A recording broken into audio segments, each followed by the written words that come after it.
Friends, welcome back to my YouTube channel. आपने अपने यहाँ क्रेडिट कार्ड होल्डर्स को बहुत परेशान देखा होगा। उनकी बहुत सारी शिकायतें रहती हैं क्रेडिट कार्ड इशूइंग इंस्टीट्यूशंस के खिलाफ। इन शिकायतों का अंदाज़ा, उनकी कठिनाइयों का, परेशानियों का अनुमान आप लगा सकते हैं इस बात से कि वित्तीय वर्ष 2018 में कार्ड होल्डर्स ने जो अपनी कार्ड इशूइंग इंस्टीट्यूशंस के विरुद्ध शिकायतें दर्ज की, उसकी संख्या थी 12,647, जो वित्तीय वर्ष 2021 में 3 गुने से भी ज़्यादा बढ़कर के हो गई 40,271। और ये अधिकतर शिकायतों में जो इनके केंद्र बिंदु हैं या जो उनके मुद्दे हैं, उनके कुछ मुख्य मैं उल्लेख करता हूँ। पहला बिंदु है कि बिना मांगे कार्ड इशू कर देना, बिना सहमति के कार्ड को अपग्रेड कर देना, क्रेडिट इंफॉर्मेशन ब्यूरोज को या क्रेडिट इंफॉर्मेशन कंपनीज को अपनी मर्जी से कार्ड होल्डर्स की सूचनाएं भेज देना, और अत्यधिक ब्याज वसूल करना, अत्यधिक चार्जेस वसूल करना, और वसूली के नाम पर कार्ड होल्डर्स को रिकवरी एजेंट्स के द्वारा प्रताड़ित किया जाना। ये तमाम ऐसी समस्याएं हैं जिनसे हमारे क्रेडिट कार्ड होल्डर्स प्रतिदिन दो चार होते रहते हैं। उन्हें एक बहुत बड़ी राहत देने के उद्देश्य से आरबीआई ने अप्रैल 21 अप्रैल 2022 को मास्टर डायरेक्शन जारी किए, और उन मास्टर डायरेक्शंस के माध्यम से उन्होंने credit card issuing institutions including banks पर शिकंजा कसने की कोशिश की है। और ये जो समस्याएं जिनका मैंने अभी उल्लेख किया, उनका समाधान प्रोवाइड करने का प्रयास किया है। एक एक करके हम उनको डिस्कस करते हैं। पहली समस्या थी अनसॉलिसिटेड कार्ड इशू, बिना मांगे कार्ड जारी कर देना। अब वो ऐसा नहीं कर पाएंगे। आरबीआई ने इस बात को नए नियमों में कंपलसरी मैंडेटरी कर दिया है कि जब तक आपसे राइटिंग में रिक्वेस्ट कस्टमर नहीं करेगा, तब तक आप कोई कार्ड इशू नहीं करेंगे।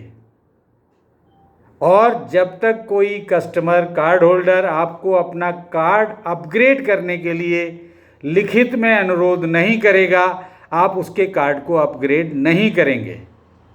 और इसको और भी ऑथेंटिकेट करने के उद्देश्य से जब आपने ऐसा कोई प्रोसेस इनिशिएट किया है, तो उसको ओटीपी के माध्यम से ऑथेंटिकेट भी कस्टमर से कराना होगा।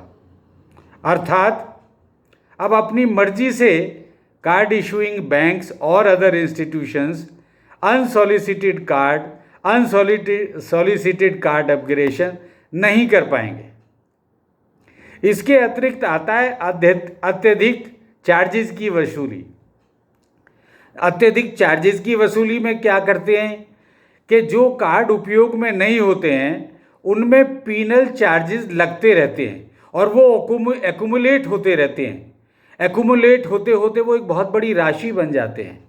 कार्ड होल्डर समझता है मैंने तो कार्ड को यूज़ ही नहीं किया है, तो मैं इसका भुगतान क्यों करूं, और एक डिस्प्यूट खड़ा हो जाता है। उसका समाधान आसानी से कार्ड इशूइंग ऑर्गेनाइजेशंस करती नहीं है, उसको हैरेस करती रहती है। इसके लिए भी रिजर्व बैंक ने कदम उठाए हैं। नए नियमों में प्रावधान किया है कि अगर कोई व्यक्ति राइटिंग में आपसे अनुरोध करता है कि मेरे कार्ड को डीएक्टिवेट कर दिया जाए, मैं कार्ड को सरेंडर करता हूं, तो आपको विदिन 7 डेज उसे कार्ड को डीएक्टिवेट करना ही होगा, और उसके पश्चात उस कार्ड को क्लोज करने की प्रोसेस भी इनिशिएट करनी होगी।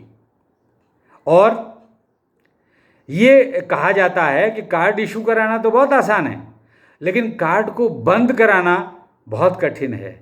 इसके लिए उन्होंने प्रावधान किया है कि जो कार्ड 1 वर्ष से उपयोग में नहीं है उन्हें आपको बंद करना ही होगा। तो ये प्रावधान हो जाने के बाद अब यहाँ पर भी कार्ड इशूइंग बैंक्स और ऑर्गेनाइजेशंस की मनमानी नहीं चलने वाली है। इससे अगला जो होता है, जो और समस्या है, वो है कि हमारा जो कार्ड होल्डर्स हैं उनमें भी जागरूकता का अभाव देखा गया है। उनमें अवेयरनेस नहीं है, क्या टर्म्स एंड कंडीशंस हैं वो उन्हें ठीक से पढ़ते नहीं हैं, और इसका फ़ायदा कार्ड इशूइंग बैंक्स और अदर इंस्टीट्यूशंस उठाते हैं।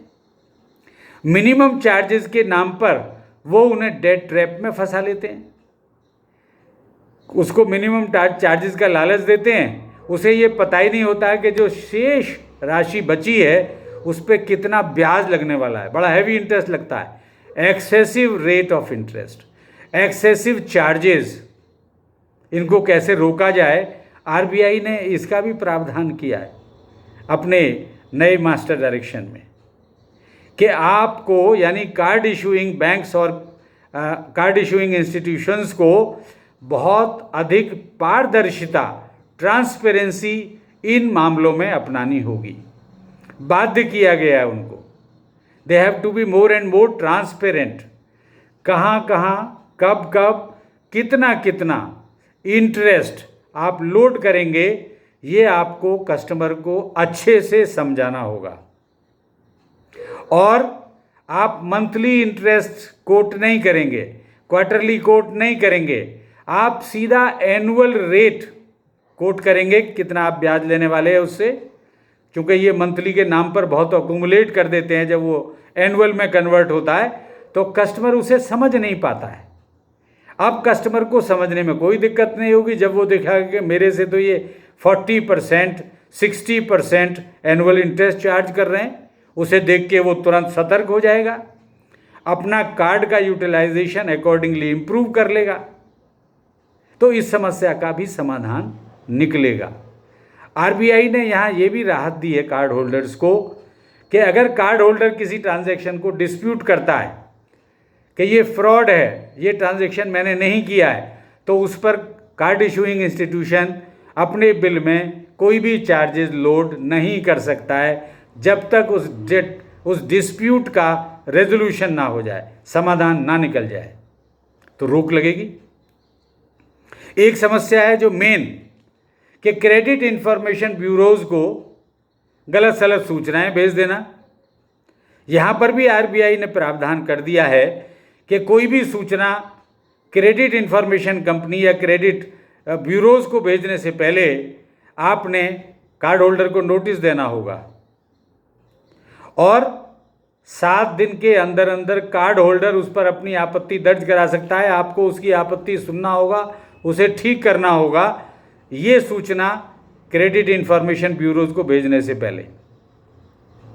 और अगर उसने सारी चीज़ों को समझ के, जान के आपको अपने पूरा पेमेंट कर दिया है, अमाउंट पे कर दिया, आपके चार्जेस पे कर दिए, इंटरेस्ट पे कर दिया है, विदिन 30 डेज आपको उसका स्टेटस क्रेडिट ब्यूरोज में अपडेट कराना पड़ेगा। तो इससे भी बड़ी राहत कार्ड होल्डर्स को मिलेगी। और अब इनकी इन्फॉर्मेशन देने में भी मनमर्जी नहीं चलेगी। और ये भी एक बात आती है कि ट्रांसपेरेंसी तो आप अडॉप्ट करेंगे ही करेंगे। आप जब ईएमआई में कन्वर्ट कर देते हैं, मिनिमम चार्जेज लेते हैं और शेष राशि पर अत्यधिक ब्याज वसूल करते हैं, और आप ईएमआई में कन्वर्ट करते हैं तो भी इंटरेस्ट फैक्टर लोड कर देते हैं, तो ये सब आपका ट्रांसपेरेंट मैनर में अपने कस्टमर्स को समझाना होगा, बताना होगा। सिर्फ वेबसाइट पर डाल देने से, बिल के साथ साथ जो आप एक अटैचमेंट भेजते हैं उसमें बता देने से काम अब चलने वाला नहीं है। मैं समझता हूँ मेरी ये इन्फॉर्मेशन कार्ड होल्डर्स के लिए बहुत उपयोगी सिद्ध होगी, और ये नए नियम 1 जुलाई 2022 से प्रभावी होंगे विद इफेक्ट फ्रॉम 1 जुलाई 2022। ये बात आपको नोट कर लेनी चाहिए। आपको अपना बिहेवियर यानी कार्ड होल्डर का बिहेवियर अकॉर्डिंगली आपको वेल इन्फॉर्म, वेल अवेयर्ड कस्टमर के रूप में अपनाना चाहिए और अपने अधिकारों का प्रयोग करते हुए आप भी बैंक्स और क्रेडिट कार्ड इशूइंग इंस्टीट्यूशन से ये चीज़ें डिमांड कर सकते हैं। अंत में मेरा आपसे अनुरोध होगा, अगर आपको ये सूचना उपयोगी लगी है, आप मेरे वीडियो को अपने मित्रों के साथ शेयर ज़रूर करें, मेरे इस वीडियो को लाइक करें, मेरे चैनल को कृपया सब्सक्राइब करें और अपने ब्यूटीफुल कमेंट्स कमेंट बॉक्स में कोई भी सुझाव, कोई भी क्वेश्चन आप पूछना चाहते हैं, सुझाव देना चाहते हैं तो कमेंट बॉक्स में आप मुझे अवश्य भेजें। आपका बहुत बहुत धन्यवाद, आभार।